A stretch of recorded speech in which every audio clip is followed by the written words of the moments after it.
Today I will be talking over medulla oblongata. Now video pattern is little bit changed. You will be assessed over the topic in somewhere mid of this video and in the end. So watch this video with full attention. Topic covered under the following headings: introduction, external feature. In external feature, we will see the ventral and the dorsal aspects of medulla oblongata. Internal features. In this internal features, we will see the medulla at the level of pyramidal decussation and medulla at the level of sensory decussation, as well as medulla oblongata at the level of olive. We will see and understand the blood supply and drainage also. And in the end, as usual, we will talk about the clinical anatomy. Brain stem is a part of neural axis. Rostrally, it extends from here, from the cranial end of spinal cord to the caudal end of this diencephalon. Brainstem we see in three parts. Lower one, this is the medulla oblongata, middle one is the pons, and upper one is midbrain. So this medulla oblongata is the lowermost part of brainstem, and it is continuous below by this spinal cord and above by this pons. It is located in here, you can see it is located here in this posterior cranial fossa and here in this infratentorial space. It is related to anteriorly, it is related to clavus, and posteriorly it is related to cerebellum. It is separated from this cerebellum by a cavity. This cavity is fourth ventricle. This medulla oblongata is a highway. So this is actually it is a highway for the ascending tracts and descending tracts. It contains the nuclei of last four cranial nerve, that is 9th, 10th, 11th and 12th cranial nerve. So here the nuclei we see in this medulla oblongata, and due to this it serves as an important center for respiration, vasomotor centers, or center for the nausea, and GI system activity. And also this center is for this cardiac activity. So in case of capital punishment of a person is hanged, so when the person is hanged, what happened? The dents of this axis vertebra get fractured and it strike here over these important centers. As a result of this, immediate death occur. This medulla oblongata is divided into two parts. This is an upper part. This is an upper part, and this one is the lower part. Clear? So this medulla oblongata is actually piriform in shape. It is piriform in shape in upper part, and it get narrow. You can see it's getting narrow. So it get narrow in the lower part, and approximately it is about 3 centimeter. It is about 3 centimeters in length and 2 centimeter in width. Clear? This one is a closed part and it has central canal. Clear? So here is this is the central canal, the closed part. It has got central canal, whereas this upper part, this one is an open part. This is an open part, and you can see the central canal, this central canal here in this part, it's widened and opened here dorsally to form the lower half of this floor of this fourth ventricle. Clear? This ventral aspect of this medulla oblongata shows following features from this medial to lateral. This medial to lateral. So first here we see this anterior median sulcus. So this anterior median sulcus, also known as anterior median fissure in the median plane, and it divides the ventral aspect in two symmetrical halves. So two symmetrical halves. Now we see here, this is the pyramid. So pyramid is a elongated, this pyramid is an elongated elevation, and this is produced by underlying cortico spinal tract. Clear? This another, here we see a sulcus. This sulcus is known as anterolateral sulcus. So this anterolateral sulcus is for hypoglossal nerve rootlets. For this hypoglossal nerve rootlets. Clear? So these nerve rootlets emerge along this sulcus. Next we see this olive. Olive is an oval. It is, you can see like this, it is like this. So this is oval in appearance.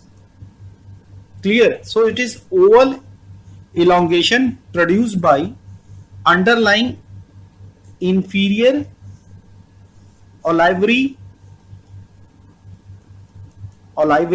nucleus. Clear? Next sulcus we see is this posterolateral sulcus. This posterolateral sulcus. Actually, this posterolateral sulcus we can see more clearly when we see its lateral aspects. So this posterolateral sulcus is for the rootlets of glossopharyngeal, that is 9th, 10th and 11th cranial nerve. Clear? So this is the rootlet for this, and the nerves emerge along this sulcus from above downward. Clear? And in the lower part we see pyramidal decussation. So this decussation is the crossing of the fibers. So here this in this pyramid, the tracts, corticospinal tracts, these fibers are here. So in the lower part of this medulla, they cross from one side to the other side. So say suppose this is of the right side. So the fibers, they cross from right side to the left side like this way, and similarly from this side, right to left and left to right. Clear? So this region is for the pyramidal decussation. Now this time is for question and answer session. This will let you to know how much you understood till now and how much you retained. We begin with true and false.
Now we will try to understand the ventral surface of medulla, its external features.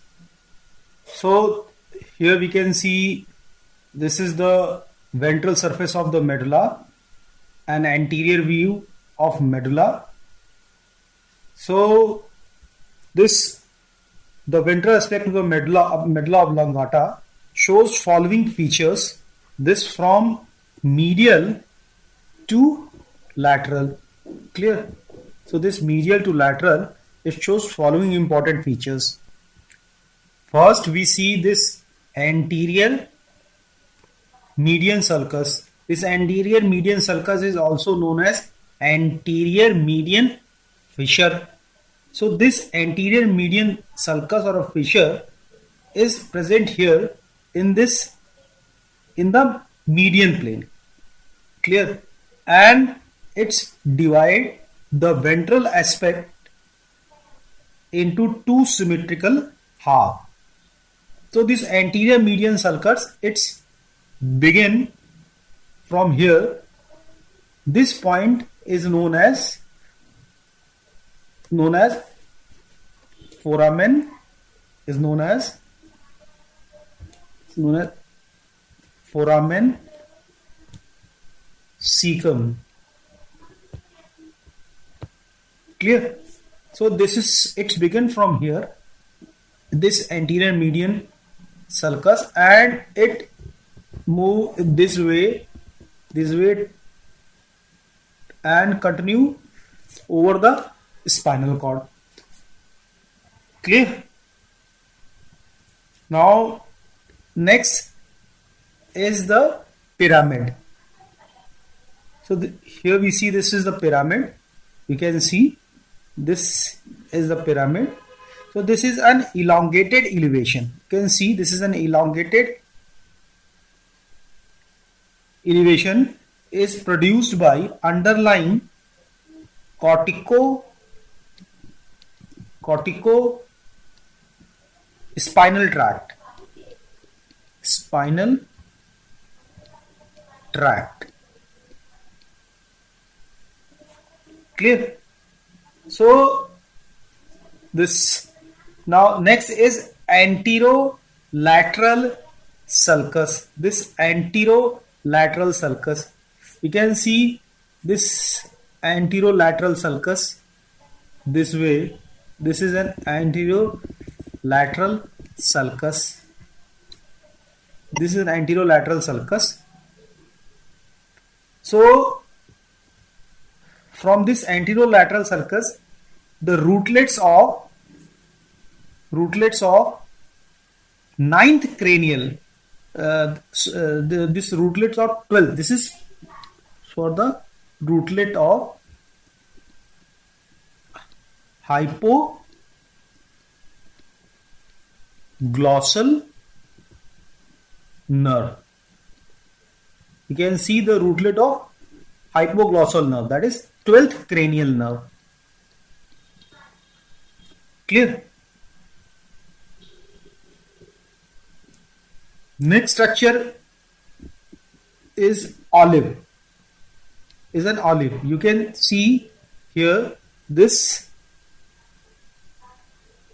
You can clearly appreciate this bulging or swelling. You can see.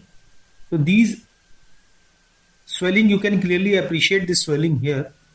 So this olive is oval. You can see this is an oval in shape. It's an oval elevation produced by the underlying inferior olivary nucleus. Olivary nucleus. Clear? Next is this posterolateral sulcus. Though this posterolateral sulcus, you can see this, it is, can better see here in this image, this posterolateral sulcus. So, and it is much more clearly visible when we see the lateral aspect of this medulla. Clear? So, from this posterolateral sulcus, rootlets of 9th, 10th and 11th cranial nerve emerge. Clear? And these emerge in a direction from above to downward, like this way. First will be 9, then 10, then 11. We can see here 9th, 10th and this 11th. Can see the direction of this 9th, 10th and 11th. Whereas this 12th, that is hypoglossal, is in this anterolateral sulcus. Clear? So we have seen all the level structure over the ventral surface of the medulla except this pyramidal decussation. Actually, pyramidal decussation is not the structure, it is the region here. This is the region here. The fiber of this corticospinal tract, which is here in this pyramid, which is running in this manner. Say suppose this is of the right side and this is of the, say this is of the right side and this is of the left side. The fibers which are running in this way, right way, what happened? They move to the other side, like this way. The fibers, they move to the other side. Similarly, the fibers which are here, this corticospinal tract, the fibers are here. So they also do what? When they reaches to this region, the fiber, they move to the other side. So as a result of this, the crossing of the fibers take place. So this is the crossing of the fibers take place. This is known as pyramidal decussation. We have seen all the structures over the ventral surface except two structures which are not level and are, one is anterior, see, one is anterior, this anterior external arcuate fiber, and next is circumolivary bundle. Circumolivary bundle. Let's try to understand these two structure. So actually this pyramid here in its upper part, what we will see here in its upper part, these are the transverse. Actually they are the transverse fibers. They run in this direction. And these fibers, they further extend and with this inferior cerebral peduncles, they goes to the cerebellum. Clear? Like this way they goes to the cerebellum.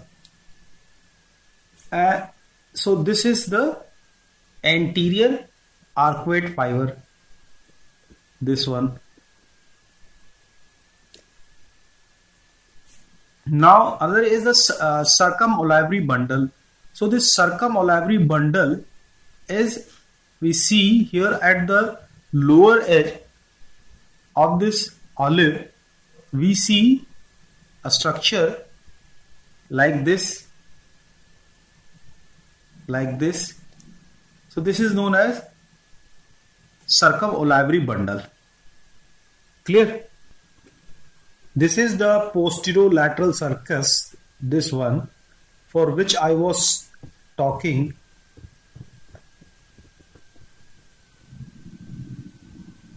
in the ventral surface of the medulla oblongata. So this you can clearly see.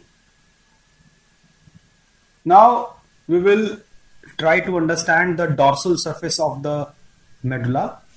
We study this dorsal surface of the medulla in two parts. One is an upper part, this upper part, and one is the lower part. This upper part is an open part. This upper is an open, whereas the lower one is the closed part. Clear? So now we will see the feature of dorsal surface of lower closed part of medulla oblongata from this medial, this lower part here. All this is the lower part. This, from all this is the lower part. Below to this line which I am drawing, this we will see in the lower part, and above to this green dotted line is an upper part. So this lower part we will see the structure, we will see from medial to lateral this way. First we see this posterior median sulcus.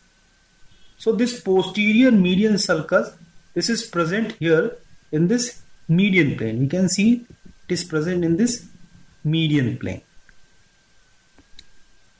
Clear? Now next is fasciculus gracilis. This fasciculus gracilis. So this fasciculus gracilis we see and understand, because this fasciculus gracilis here in this in lower part, and here this in its upper part up to here, this is an upper part here, and this part is the lower part.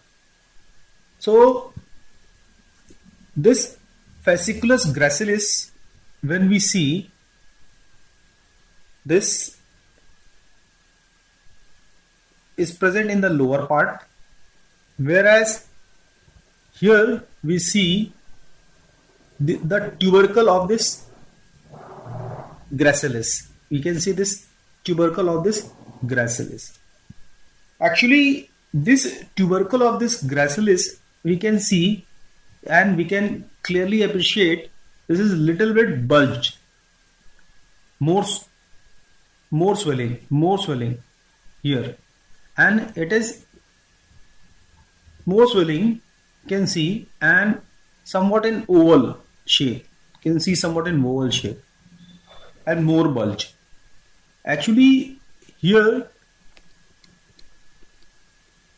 when we see its internal structure, we will see the nucleus is present here. So all these are the nucleus. So all these are the nucleus. So these nucleus is present here. They are known as nucleus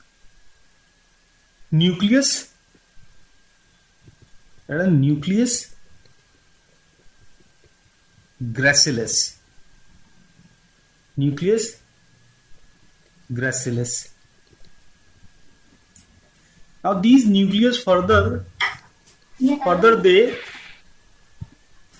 continue downward as an axon. That's why they are longitudinal. They continue as an axon. So that's why they are longitudinally. They look in a linear pattern. Clear? So medial to lateral, gracile tubercle, then laterally is cuneate tubercle, and most lateral is tubercle cinerum. So here we see these are the axons which are present in a longitudinal manner. This axons of the fasciculus gracile. So this carries the information. It carries the information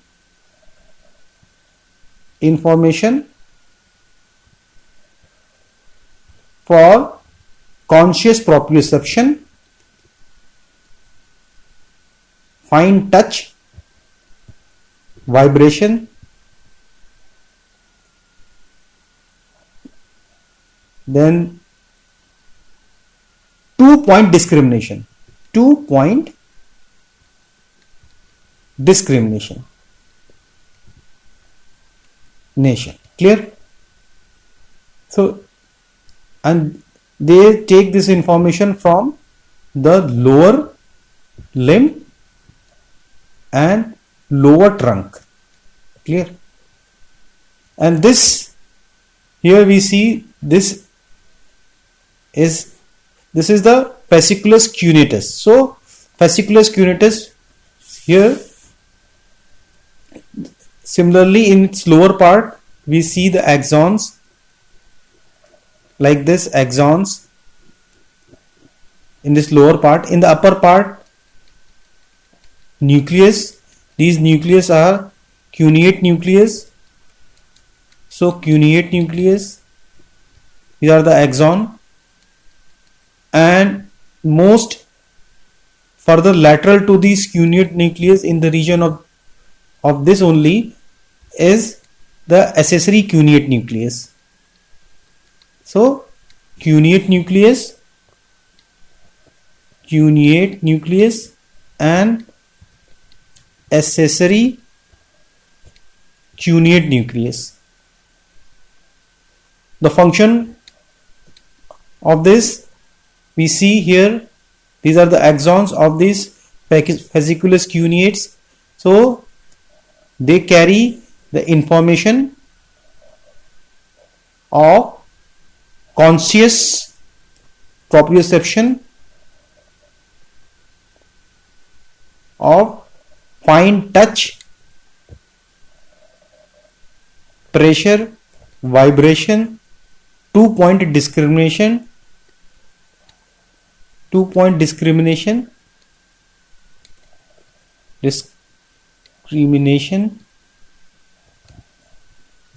from upper limb and upper trunk. Clear? Further, more laterally is this tuber cinerum. So this tuber cinerum, they have spinal nucleus. They have a spinal nucleus of trigeminal nerve. trigeminal nerve. Now we have seen almost all the structures which are present in the lower closed part. Now we will try to understand this upper open part. We have seen all except this this inferior cerebral peduncle. This inferior cerebral peduncle connect medulla to cerebellum. So this inferior, whereas the middle cerebral peduncle connect pons with cerebellum, whereas superior cerebral peduncle connect this midbrain here, midbrain to cerebellum. Now we will talk this upper open part here. This dorsal surface of upper part of the medulla form the lower half of floor of fourth ventricle. Clear? Of fourth ventricle. Transversely running this stria, stria medullaris. Stria medullaris fiber separate the dorsal surface of this medulla from that of this pons. Clear? These fibers originate from arcuate nucleus. So these originate from this arcuate nucleus. So these fibers originate from this arcuate nucleus. And how this arcuate nucleus comes here? Actually, these arcuate nucleus are the pontine nucleus. They are present in in this pons, and these nucleus which are in the pons later they shift in this medulla regions. So these nucleus are known as arcuate nucleus. Clear? This stria medullaris reaches the cerebellum via this inferior cerebral peduncle. Now we will see the features from medial to lateral. First we see this median sulcus. So this median sulcus in this median plane. Whereas further we see, as we are moving downward, we see these are the eminence. So these eminence are known as medial eminence.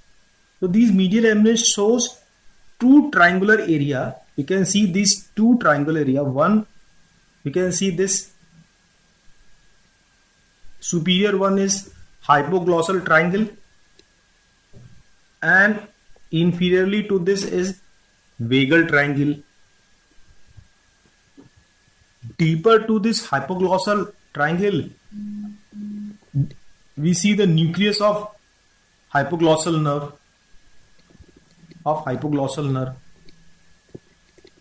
And deeper to this vagal triangle, we see dorsal nucleus of vagus.